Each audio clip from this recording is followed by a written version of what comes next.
Illness does not always begin in the body. Many times it begins when the mind cannot rest.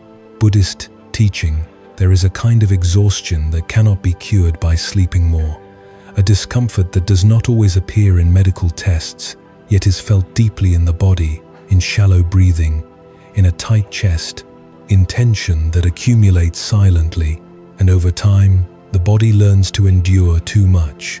When that happens, we look for healing from the outside, quick fixes, something to remove the symptom without listening to the cause.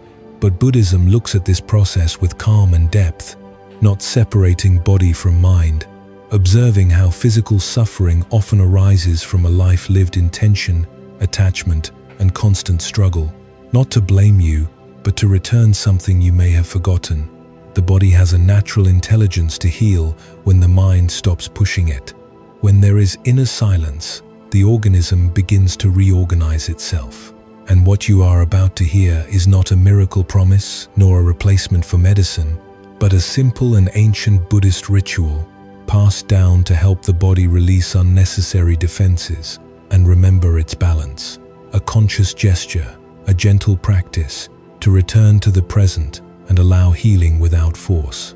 As you listen, your breathing naturally slows, not because you try to control it, but because the body remembers, with ancient wisdom, how to release the weight it has carried for so long. And as the air flows softly in and out, the shoulders no longer need to hold anything.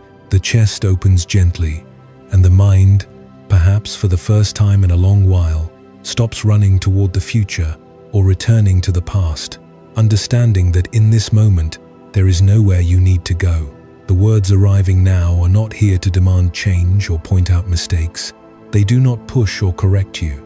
They simply accompany you as you lower your inner defenses, as what has hurt begins to lose its rigidity, as you allow your inner world permission to heal without effort, because you have nothing to achieve, nothing to prove, no goal to reach, only to remain, to breathe, and to let this flow of words guide you gently toward an inner space where letting go is safe and healing happens as naturally as breathing itself.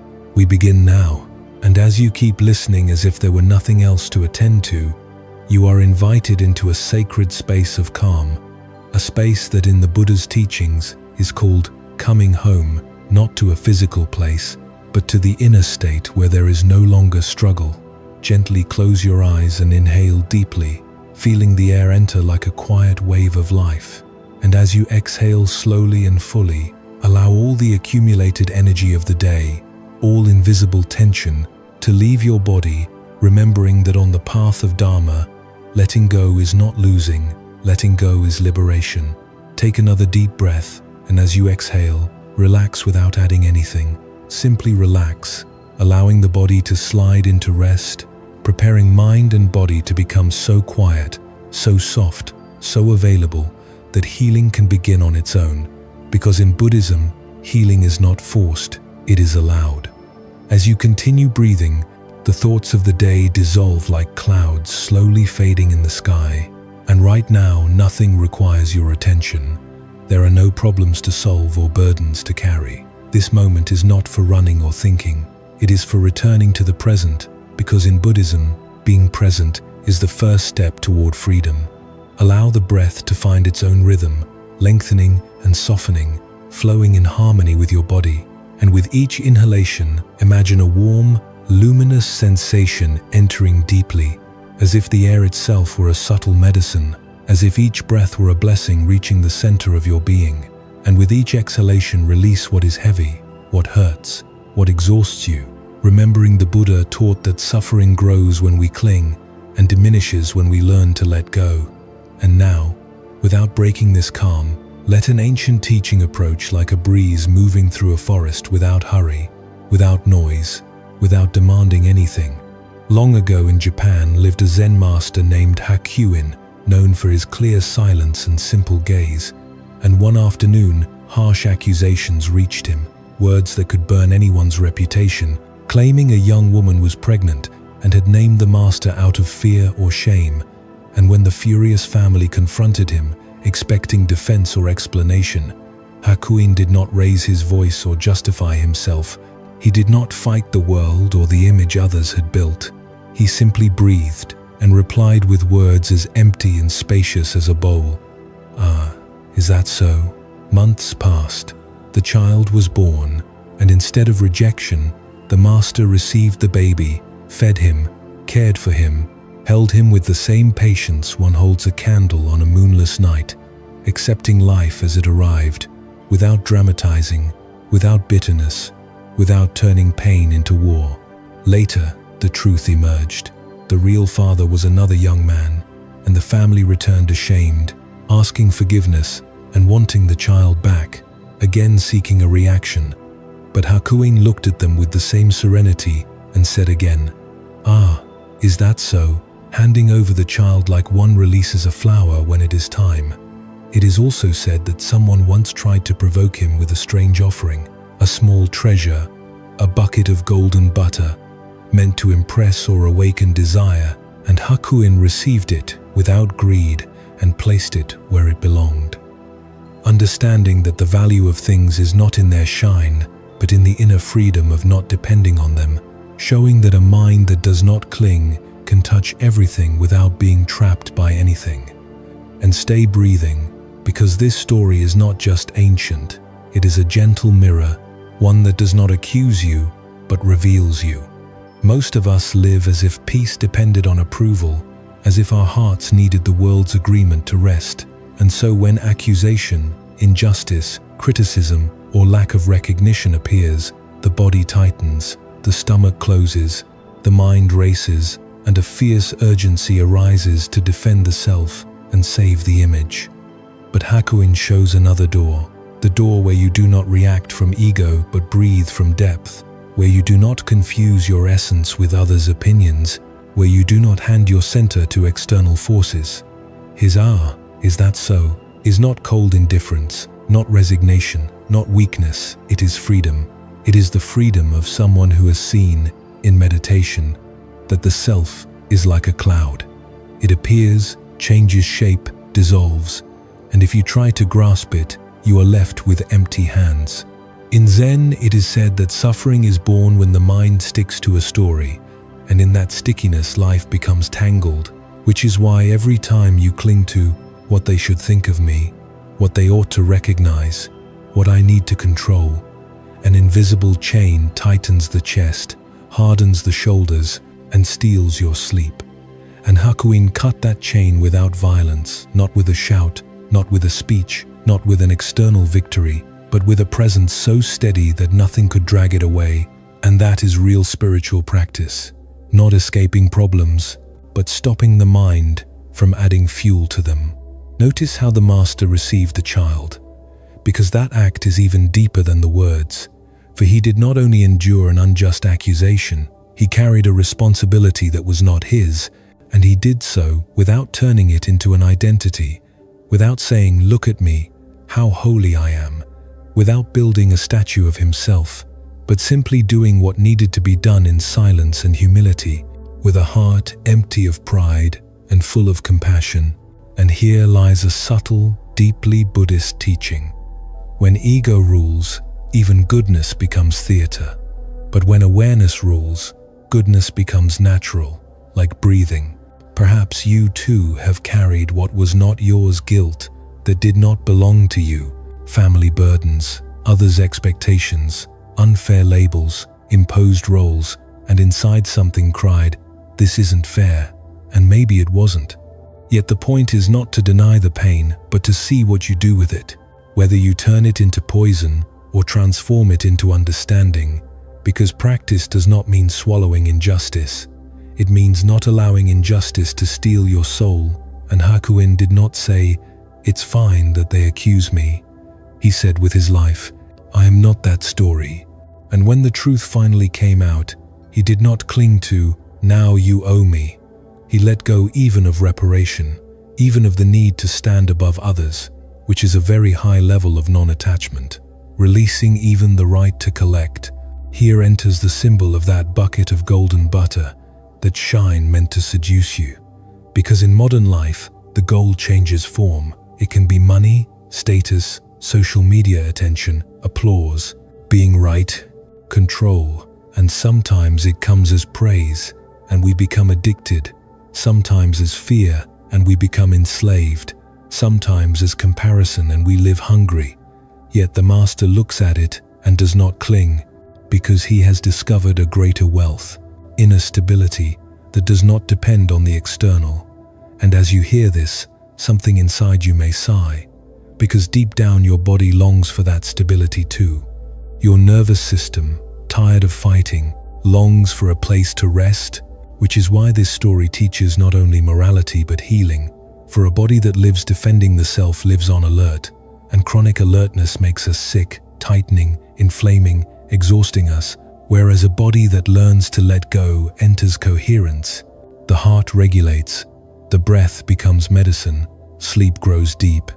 Not because life stops testing you, but because you stop turning every test into a total threat. Stay with this for a moment, breathing, and if a situation appears in your mind, a person who judged you, a word that hurt, an injustice that still weighs, do not push it away. Just look at it as Hakuin would look at a cloud passing, and ask gently, what am I clinging to here? An image, a need for control, a hope that the past could be different. Then return to the body, feel the air come in, feel it go out, and with each exhalation, release a little of the story, not to justify it, but to free yourself from its grip. Because in Buddhism, this is self-compassion, recognizing that clinging hurts and choosing to let go, even by a millimeter. Maybe today you cannot let go of everything, and that is fine. Practice is gradual like the dawn, but you can do something small and powerful. Stop feeding the narrative for a while. Just breathe, just be, just allow your inner world to return to its center, and then, as a quiet consequence, another way of living begins to be born, one where you do not need to win every conversation to be at peace, where you do not need the world's permission to rest, where your dignity does not depend on others' opinions because it is rooted in something deeper. And this is what Hakuin offers you, not a trick so that nothing affects you, but an invitation to return to your true inner home. And when you return, something beautiful happens. The body stops fighting, the mind stops biting itself, the heart softens, and healing, that quiet healing begins to work in you, the way water works on stone, without violence, but with truth. Breathe and let this teaching stay with you, not as an idea, but as an inner gesture. The gentle decision not to cling, not to resist, not to become the story, and to remember again and again that freedom begins the moment you let go. And little by little, you begin to notice the body growing lighter, as if tension were melting without effort, rigidity leaving with each exhalation, giving way to a natural, beautiful lightness, muscles learning to rest, softening and opening, body and mind releasing together, inner space widening as silence fills you, and a deep tranquility moves slowly through you, a real peace that needs no explanation and simply feels profoundly good. Imagine how beautiful it would be to carry this feeling with you each day, to walk through life with this calm in your chest, moving without fighting the world, like someone who has learned the Buddhist art of non-resistance. And right here, where peace needs no explanation and the body no longer defends itself but softens, allow me to bring you a teaching that arrives not like a blow, but like a leaf falling silently onto water. In the Zen tradition, there is a simple, almost everyday story, yet so deep it can change the way you carry your life. Once there were two monks walking along a dirt path after days of pilgrimage, the sky heavy, the rain having turned the road to mud, and when they reached a small stream, they found a young woman standing there, dress lifted, staring anxiously at the water. Because the bridge was far, the mud deep, and crossing alone meant getting dirty, slipping, ruining the little she carried, and the two monks looked at her. One of them said nothing, did not overanalyze, did not negotiate with his mind. He simply stepped forward, gently lifted her in his arms, carried her across, set her down on solid ground with respect, and then continued walking, while the young woman thanked him softly and went on her way. The second monk, however, walked in silence for hours, brow furrowed, chest tight, carrying an unspoken discomfort that could be felt even if it was never confessed, until he could no longer hold it and burst out, "Brother, how could you touch that woman? How could you carry her? Don't you know that goes against our vows?" And the first monk looked at him with the same calm one uses to watch a cloud pass, and replied with a sentence still repeated in monasteries today, "I left her on the shore hours ago. Why are you still carrying her? Breathe and let that story rest inside you like a warm stone in the heart, because perhaps without realizing it, you too have spent your life carrying people who are no longer there. Conversations that ended long ago, offenses from years past, judging looks, mistakes already paid for, promises never fulfilled. And most painfully of all, many times you are not carrying facts, but interpretations, things the mind created to feel safe." The second monk was not carrying the woman. He was carrying an idea, a moral tension, an image, an inner battle, a struggle to be right that hardened into rigidity. And this is one of the quietest teachings of Buddhism. Suffering does not always arise from what happens, but from what the mind refuses to release after it happens. And so, while the first monk touched with compassion and let go naturally, the second touched no one, helped no one, yet became trapped, ruminating, tightening, turning the path into an invisible prison. Look at him with tenderness, because at some point we have all been that second monk. We have all believed that not letting go is a form of justice, that keeping a wound alive protects us, that remembering humiliation prevents its return, that holding on to anger gives us strength. Yet the Dharma teaches something radically loving. Clinging is like gripping a burning coal and expecting the other person to feel the pain. What we call being right is sometimes fear in disguise. What we call principle is sometimes an identity that refuses to die.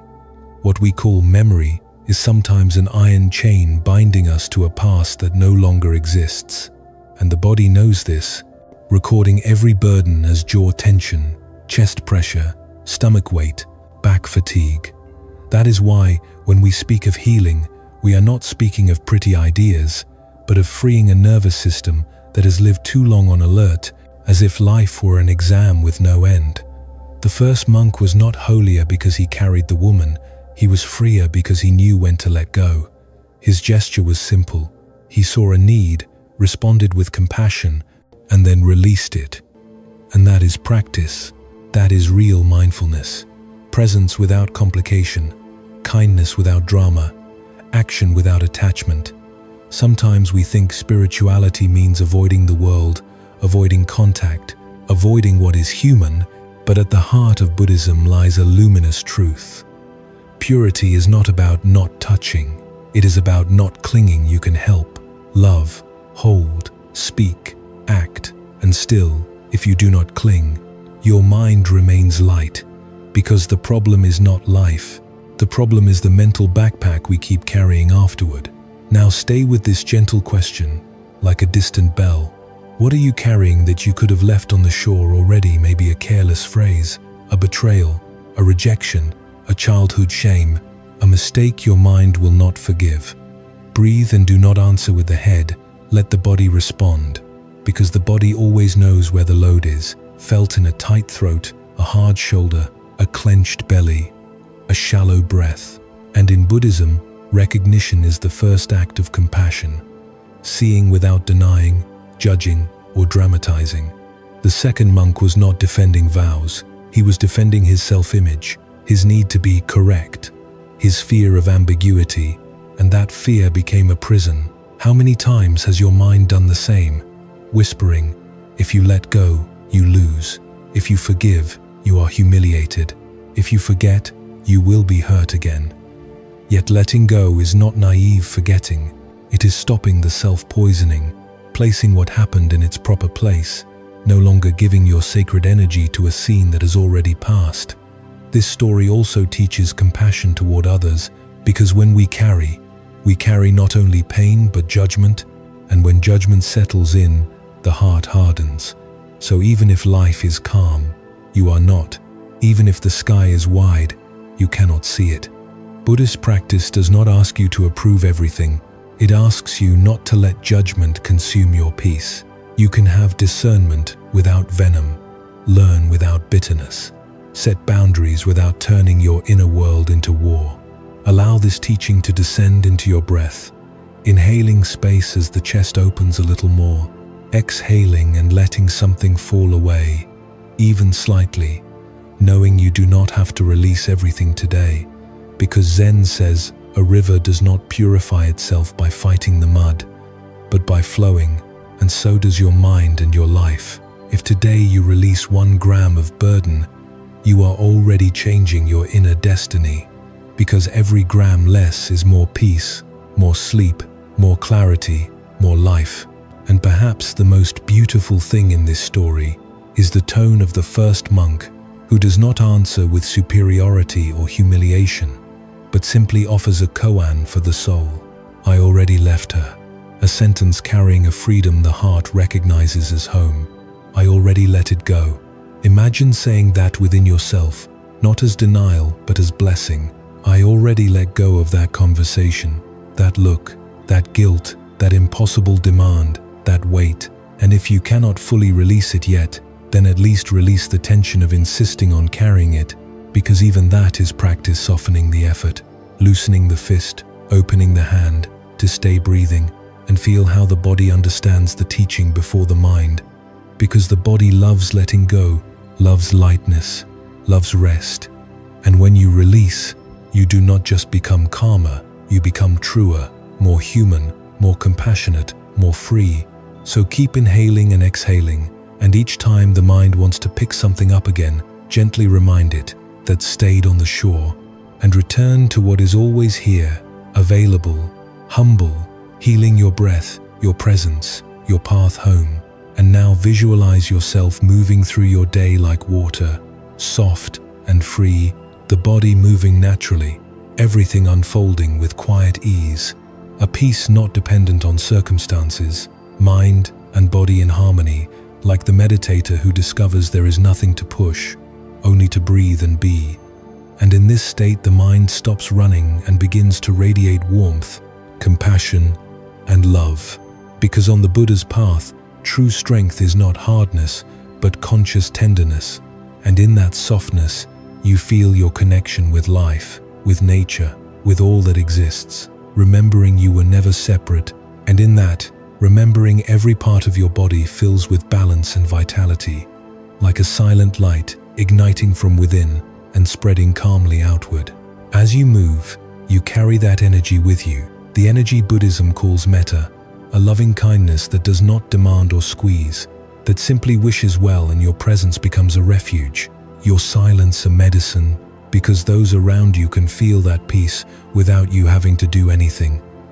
Now sense a gentle warmth, like the light of dawn rising from within, relaxing the mind, and effortlessly you know that you can direct your intention toward healing whenever you choose, because in Buddhism right intention is a quiet force.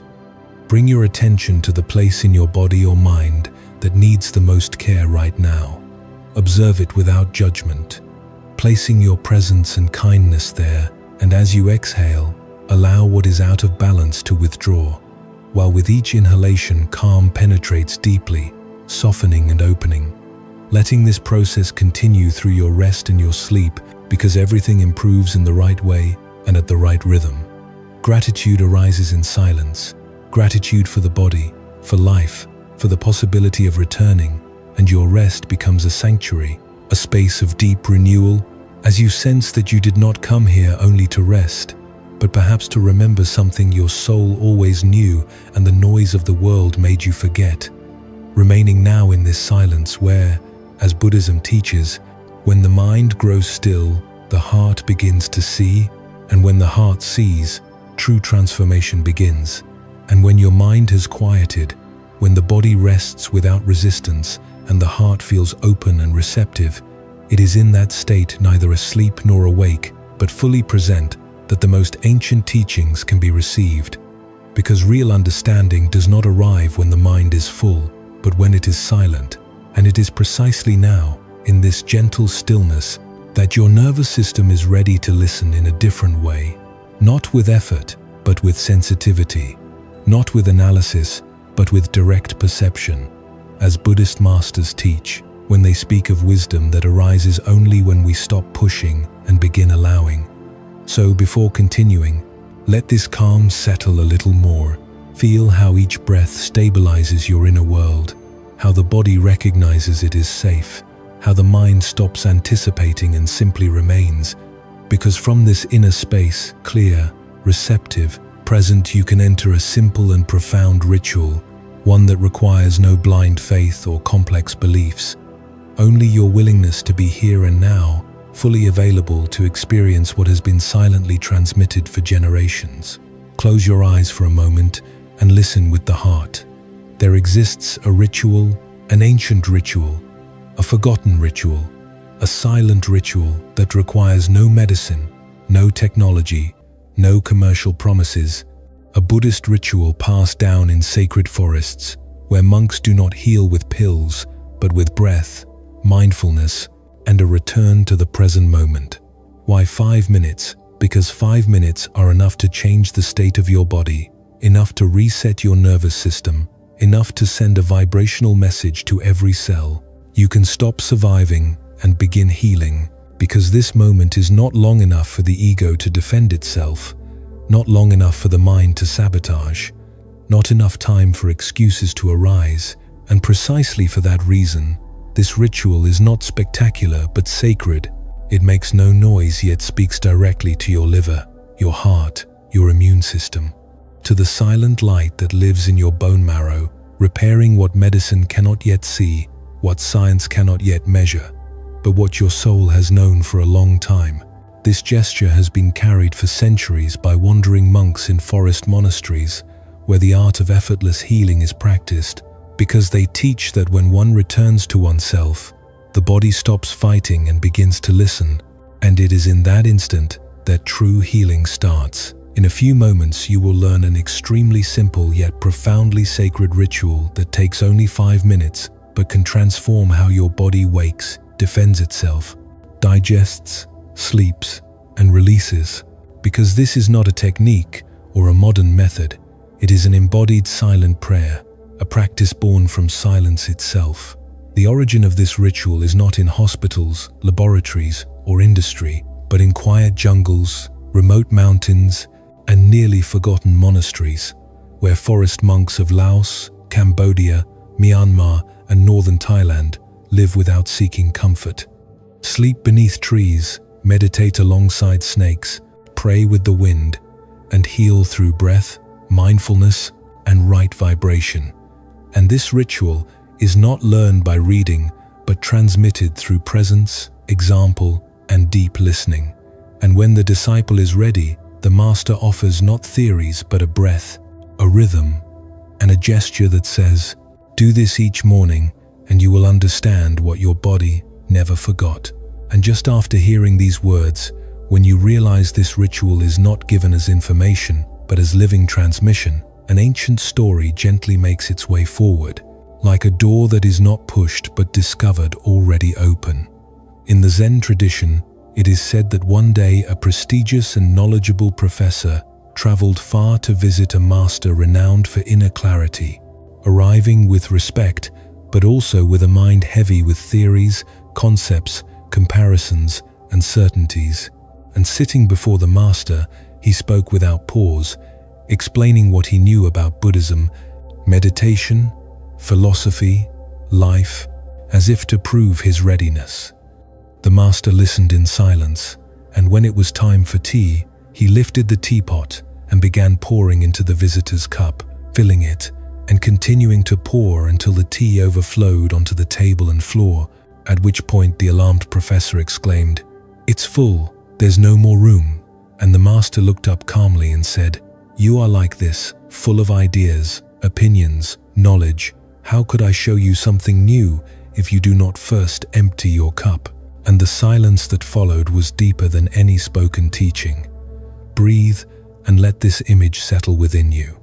Because this story is not only about knowledge, it is about healing. For many people seek healing by accumulating more information, more techniques, more explanations, more control, more answers, believing that healing means adding something new to who they already are, when from the Buddhist view, healing means emptying what obstructs, emptying the saturated mind, the accumulated tension, the constant need to understand everything, because a full cup cannot receive, and a body full of noise cannot either. When the nervous system is overloaded, even the most advanced medicine meets resistance. When the mind is crowded with stories, even the simplest truth cannot enter, which is why before any ritual, before any sacred gesture, even before conscious breathing, Buddhism proposes something radically humble. Make space, not add, but remove, release, let go. Notice honestly how often you approach healing like that visitor, with good intention, yes, but also with haste, expectations, hidden demands. I want to feel better now. I want results. I want to understand why this is happening. And while these questions are human, they also fill the cup. Whereas the body does not heal through pressure, it heals through permission, and the body listens when the mind becomes quiet. The master did not reject the visitor, did not humiliate him, did not tell him his knowledge was worthless. He simply showed him, through a simple gesture, the necessary condition for learning and for healing. To be empty. In Zen, this is called Shoshin, the beginner's mind, an open, fresh mind that does not assume it knows, does not defend itself, does not rush ahead. That mind is fertile. That mind receives. That mind allows life to express itself without interference. And here lies a deeply therapeutic teaching. Much of the tension you carry does not come from pain itself, but from the constant effort to control it. The body grows tired of permanent vigilance. The stomach tightens under too many unanswered questions. The chest compresses when the mind cannot find silence. And emptying the cup does not mean becoming ignorant. It means becoming receptive. It means saying to life, I don't know, and that's okay. Allowing something greater than your thoughts to work within you. Because in ancient Buddhist traditions, it is said that wisdom is not forced in. It descends when there is space, like rain that falls only when the earth opens. Perhaps now you understand why this ritual is not learned by reading, why it is not sold as a product, why it needs no decoration, because it only works when the cup is empty. When you sit, breathe, and stop trying to be someone special. When you come with nothing to prove, not even to yourself. When you approach the practice not as a consumer, but as a tired human being who chooses to rest in the present. And in that rest, something reorganizes itself. The nervous system lowers its guard. The body stops defending itself. The breath becomes a bridge, and what was blocked begins to flow without effort. Look now at your own inner cup. What is it? Full of fear of pain? Past experiences that taught you not to trust? Inherited demands like, be strong, don't fail, don't stop? Information, diagnoses, comparisons, expectations, and none of this makes you bad. It makes you human. But if you want to receive healing, even a little, the practice is simple and profound. Empty something, not everything. Just something. Maybe the urgency, maybe the need to understand, maybe the self-demand, maybe the guilt. And if you don't know how, don't worry, because simply sitting and breathing is already a silent emptying. Each exhalation one less drop in the cup. The Zen master explained nothing more, added no theory, because he knew silence teaches better than words when the mind is ready. And in the same way, the ritual that follows does not seek to impress you, it seeks to find you available, not to add something to your identity, but to remind you of what your body always knew before it was saturated with noise. In this sense, healing is a return to an intelligence prior to thought, an intelligence that lives in breathing, rhythm, gentle attention, and when the cup is empty, even the smallest gesture becomes sacred. Even 5 minutes become enough. Even silence becomes medicine. Stay for a few moments with this image, a simple, undecorated, empty cup, not rushed, not demanding, just present. Let your mind become like that cup. Do not struggle to empty it completely, simply stop filling it. And in that space, you will feel something subtle, a calm that needs no explanation, a sense of readiness without knowing for what, a quiet openness, what the masters call preparation, not of the intellect, but of the heart. And when the heart is like this, open and silent, even the simplest act, a breath, a posture, a rhythm can touch deep layers of your being and begin to heal what has waited a long time to be heard. Breathe. Let the cup remain empty and allow what comes next not to be something you do, but something you receive. Because when you release the need to fill, life, with infinite gentleness, begins to pour what you truly need. Ancient Buddhist traditions teach that illness begins long before the body speaks, born in disturbed breathing, sustained tension, and disconnection from life's correct vibration. And the ritual you are about to receive works precisely at that subtle moment when you stop fighting and simply begin to exist. Now sit comfortably, close your eyes, and breathe gently, because this ritual has 4 sacred phases: breath, gesture, visualization, and energetic shift. First, the opening breath. Sit upright with both hands on the abdomen. Inhale through the nose for 4 counts.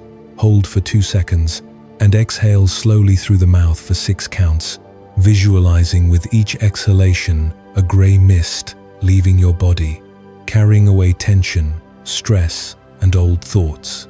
Remembering that in the Dharma, to exhale is to release, to trust. Second, the gesture of the sacred chalice.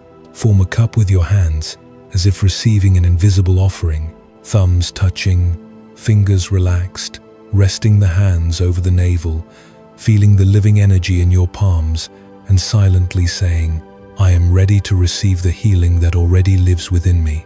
Because Buddhism teaches that what is missing is not created, what is asleep is awakened. Third, the visualization of golden light. Imagine a soft light descending from above, like warm, benevolent rain, entering through the crown of the head and flowing slowly through the throat, heart, abdomen, pelvis, and feet, cleansing, restoring, and reorganizing effortlessly, because you do not need to do anything, only allow. Just as the Buddha taught that wisdom arises when we stop interfering. Fourth, the healing shift. Place the right hand on the heart and the left on the abdomen. Breathe gently and affirm silently, "I am healed, I am light, I am alive." Remaining in that silence for 30 more seconds with a soft smile before opening your eyes.